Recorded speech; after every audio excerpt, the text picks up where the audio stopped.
Yung kasali kayo sa binigyan ng relief dahil sa bagyong Christine.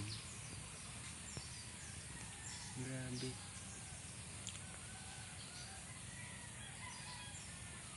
Tatlong kilong bigas, tatlong Lucky Me, at tatlong sardinas.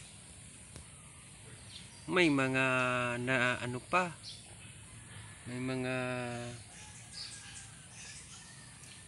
may mga sumama pa ang loob. Bakit daw tinanggap pa namin yung relief?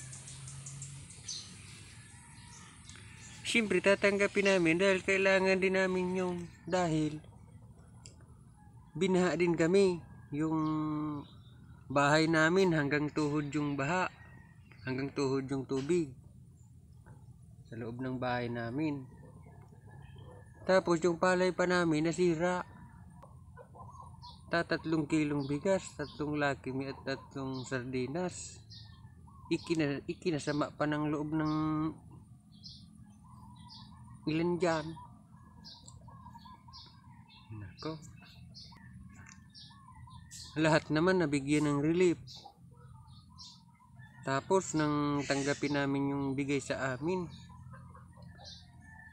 ikinasama pa ng loob. Bakit daw tinanggap pa namin yung relief? Saka grasya yun.